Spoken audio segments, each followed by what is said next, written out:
Hello everyone, मैं आपकी instructor शैली राजपूत। काम करने के कई तरीके होते हैं। एक तो ये कि आप सीधे 3D पे काम करना शुरू कर दो और जो काम कई बार 10 मिनट में या 5 मिनट में भी हो सकता है, उसको आप हिट एंड ट्राई करके आधा घंटे तक भी उस पर ट्राई करते रहो, उसके बाद भी वो रिजल्ट नहीं मिले जैसा आपको उसको देखना है। तो बेहतर तरीका ये होता है कि पहले आप बेसिक्स को ठीक से समझ लो और उसके बाद आप उसको इम्प्लीमेंट करो, तो बहुत आसानी से और बहुत कम समय में आप अपना 3D मॉडलिंग का काम कर सकते हो। तो आज जिस टॉपिक पे मैं बात करने वाली हूँ वो है कोऑर्डिनेट सिस्टम। तो कोऑर्डिनेट सिस्टम यहाँ पे अगर हम देखें तो दो तरीके के हैं जिनसे हम डील करेंगे। अभी तक आप 2D ऑटोकैड के अंदर काम कर रहे थे, जिसके अंदर आपने देखा होगा ये जो आपका आइकन है, इसको हम वर्ल्ड कोऑर्डिनेट सिस्टम बोल सकते हैं, जिसमें एक्स और वाई में आपने अभी तक काम किया। और यहाँ पे अगर आप देखो तो ये टॉप व्यू दिखा रहा है, मतलब कि आप अभी टॉप से अपने ऑब्जेक्ट को व्यू कर रहे हो। टॉप से जब आप व्यू करते हो तो आप एक्स और वाई ही देख सकते हो, अपने ऑब्जेक्ट के जो डायमेंशंस हैं वो आप एक्स और वाई में ही देखते हो। अब अगर मैं यहाँ से इसको अपने स्टैंडर्ड व्यू को चेंज करके साउथ ईस्ट में कर दूँ तो आप देखोगे कि यहाँ पे आप देखो, इस पे नज़र रखना ज़रूरी होता है। जब आप 3D में काम करते हो तो इसको हमेशा फॉलो करना चाहिए। यहाँ पे अब हम देखें तो पॉजिटिव एक्स, पॉजिटिव वाई और यहाँ पे जेड और आ गया। अभी तक आप जब आप टॉप से व्यू कर रहे थे तो पॉजिटिव एक्स ये था, पॉजिटिव वाई ये था, और जो जेड था वो आपके स्क्रीन के परपेंडिकुलर था, मतलब आपके बाहर की तरफ आ रहा था। तो इसलिए आप उसको नहीं देख सकते थे टॉप व्यू में। मगर जैसे ही आपने इसको किसी दूसरे आइसोमेट्रिक व्यू पे किया तो आप देखो कि आपका Z ऊपर की तरफ जा रहा है, X इधर की तरफ निकल रहा है और Y वहाँ की तरफ जा रहा है। तो जो पहला वाला आपने टॉप व्यू में जो आप देख रहे थे, इसकी पोजीशन, ये वर्ल्ड कोऑर्डिनेट सिस्टम है, ये फिक्स्ड है, इसमें X और Y में आप काम करते हो। लेकिन जब आप इसको ऐसे देख रहे हो तो ये जो आपका आइकन बन रहा है X, Y और Z, इसको हम यूज़र कोऑर्डिनेट सिस्टम भी बोलते हैं, यूज़र डिफाइंड कोऑर्डिनेट सिस्टम भी बोलते हैं। इसको आप अपने तरीके से चेंज कर सकते हो, डिफाइन कर सकते हो, जैसे आपकी रिक्वायरमेंट है उसके हिसाब से इसको आप सेट कर सकते हो। तो आज इसी के बारे में देखते हैं कि इसका मतलब क्या है। तो सबसे पहले इसको भी समझने से पहले मैं एक चीज़ और डिस्कस करना चाहूँगी कि जो हमारे स्टैंडर्ड व्यूज़ हैं इनका क्या मतलब है। पहले मैं अपने विजुअल स्टाइल को चेंज करके कंसेप्चुअल कर देती हूँ। यहाँ पे मैंने कुछ ऑब्जेक्ट्स क्रिएट करे हुए हैं जो कि अगर आप टॉप व्यू में देखो तो इस तरीके से रखे हुए हैं। अब मैं वापस से साउथ ईस्ट पर ही ले चलती हूँ। तो यहाँ पे साउथ ईस्ट में अगर आप देखो, इसको समझने की कोशिश करते हैं कि अगर मैं यहाँ पे अब इसको साउथ ईस्ट में हमने देख लिया क्या चीज़ कहाँ रखी हुई है। अब मैं अगर इसको फ्रंट पे सेट करती हूँ तो आप देखोगे कि ये मतलब इसका फ्रंट है। अब इसका मतलब क्या हुआ, ये लेफ़्ट साइड हो गई, ये राइट साइड हो गई। अगर मैं वापस से साउथ ईस्ट पे करूँ और देखूं तो मेरे लेफ्ट में यहाँ पे क्या चीज़ है, कुछ भी नहीं है यहाँ पे, खाली ये दो चीज़ें हमको दिखाई देंगी अगर मैं इसको लेफ़्ट पे सेट करती। तो इसको लेफ़्ट पे सेट करते हैं तो आप देखो कि लेफ़्ट पे इसने इसको ऐसे सेट किया।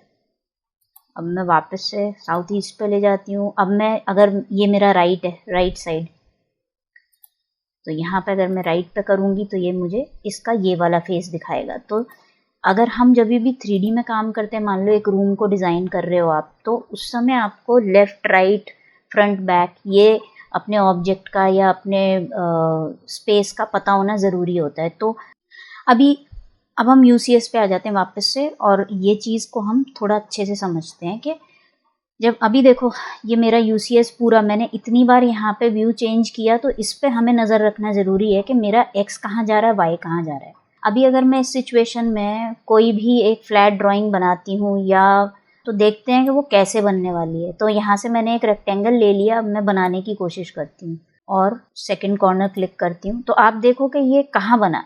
तो हमेशा जब भी आप 2D ड्राइंग करोगे ना 3D के अंदर भी, तो वो XY के पैरेलल ही बनेगी जाके। तो अभी यहाँ पे क्या हो रहा है, यहाँ पे X जिस तरफ डायरेक्टेड है और जिस तरफ Y की डायरेक्शन है उसके अकॉर्डिंग आपका ये ऑब्जेक्ट क्रिएट हो गया। अभी यहाँ पे अगर मैं एक मान लो सिलेंडर भी बनाने की कोशिश करती हूँ तो वो भी इसी डायरेक्शन में बनने वाला है।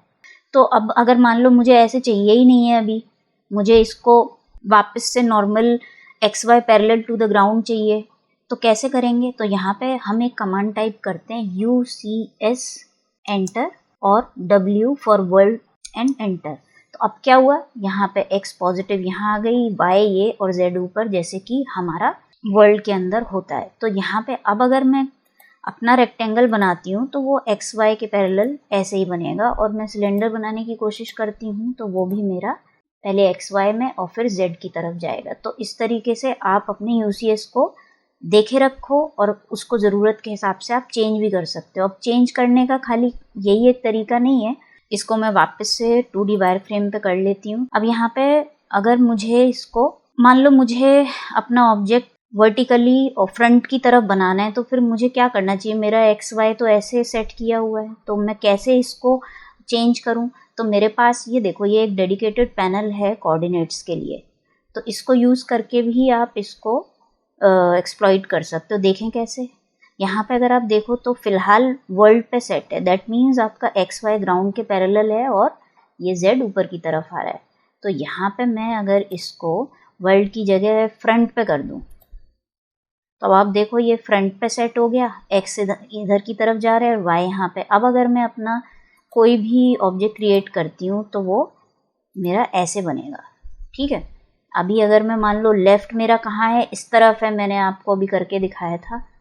अगर मैं अपना अगर अब मैं चाहूँ तो मैं कर्सर को अपने यूसीएस आइकन को मैं लेफ्ट पे सेट कर सकती हूँ। अब आप देखो ये ऐसे है, और अगर मैं इस सिचुएशन में अगर अपना रेक्टेंगल क्रिएट करती हूँ तो वो ऐसे बनेगा। और वापस से अगर मुझे अपना नॉर्मल वर्ल्ड पे बनाना है, मतलब ग्राउंड के ऊपर मेरे को अपनी कोई ड्राइंग क्रिएट करनी है, तो अब मैंने उसको वर्ल्ड पे कर दिया और मैंने यहाँ पे इसको ऐसे बना दिया। तो ये कोऑर्डिनेट्स को आप अपने चेंज कर सकते हो, आप अपनी एक्सिस को चेंज कर सकते हो। यहाँ से यूसीएस एंटर, डब्ल्यू एंटर से आप वापस से वर्ल्ड कोऑर्डिनेट सिस्टम को फॉलो करने लगते हो। यहाँ पे भी एक आइकन है, उसको करने के लिए मान लो मैंने यहाँ पे फ्रंट किया, अब मेरा ये यूसीएस ऐसे दिख रहा है। यहाँ पे अब मैं वापस से देखो इसको साउथ ईस्ट में करती हूँ, तो अब ये वापस से घूम गया। और मेरे को इसको वापस से वर्ल्ड पे लेके आना, तो मेरे पास ये आइकन भी है कोऑर्डिनेट्स के अंदर। अगर मैं इसको क्लिक करूँगी तो ये वापस से अपने नॉर्मल पोजीशन में आ जाएगा। तो ये सब ऑप्शंस भी हैं, लेकिन यहाँ से भी आप मतलब कई तरीके से आप इसको यूज़ कर सकते हो, चेंज कर सकते हो। यहाँ पे एक चीज़ और है कि कई बार ऐसे भी हो सकता है कि इसके अलावा भी कोई और एंगल हो जिस पे आपने अपने, मान लो मैं इसी को थोड़ा सा, अभी मैं आपको ये कमांड सिखाऊंगी बाद में, फ़िलहाल मैं इसको रफली ऐसे चेंज करके दिखाती हूँ। ऐसे किसी भी एंगल पे मैंने इसको कर दिया। अब मेरे को अपना इसी एंगल पे मान लो कोई ऑब्जेक्ट क्रिएट करना। अब ये कोई स्टैंडर्ड व्यू तो है नहीं, यहाँ से अगर आप देखो तो इसमें से कोई भी व्यू नहीं है, तो मैंने इसको रोटेट कर दिया है किसी भी एंगल पे। अब अगर मुझे इसी डायरेक्शन में एक और ऑब्जेक्ट बनाना है, तो इसको मेरे को पहले इसके पैरेलल करना पड़ेगा, वरना तो मैं अगर अभी भी बनाऊंगी तो मेरा ऑब्जेक्ट तो इसके अकॉर्डिंग ही बनने वाला है, एक्स वाई और जेड के अकॉर्डिंग। तो अब मेरे को इसके पैरेलल अगर अपने यूसीएस को करना है, तो यहाँ पे एक ऑप्शन है देखो कोऑर्डिनेट्स में, 3 पॉइंट पे जब मैं क्लिक करती हूँ तो अब ये मेरा कर्सर के साथ में यूसीएस आइकन अटैच हो गया। अब वो सबसे पहले मुझको बोलेगा कहाँ रखनी है इसकी ओरिजिन में, और वो स्नैप ऑन कर लेती हूँ। मैंने इसकी ओरिजिन यहाँ रखी। अब वो सबसे पहले मुझसे पॉजिटिव डायरेक्शन ऑफ एक्स पूछ रहा है, तो मैं इस वाली लाइन के एंड पॉइंट को क्लिक कर देती हूँ। और पॉजिटिव अब पूछ रहा है वाई की, तो इस वाली लाइन को क्लिक कर देती हूँ। अब आप देखो मेरा यूसीएस आइकन किस तरीके से प्लेस्ड है, वो एग्जैक्टली इस वाले ऑब्जेक्ट के पैरेलल है। अब अगर मैं कोई भी अपना ऑब्जेक्ट क्रिएट करती हूँ ना, देखो जैसे अभी मैं ये करूँगी तो ये किसी और ही एंगल पे बन रहा है, वो इस एक्स वाई के पैरेलल ही बनेगा हमेशा। ये चीज़ अपने को ध्यान रखनी है। तो इसको एक्सप्लॉइट कैसे करना है ज़रूरत के हिसाब से, ये सबसे इम्पॉर्टेंट पॉइंट होता है जब आप 3D में काम कर रहे होते हो, क्योंकि इसको समझ लोगे तो 3D में काम करने में जो समय आप लगा रहे हो वो आपका आधे से भी कम हो जाएगा।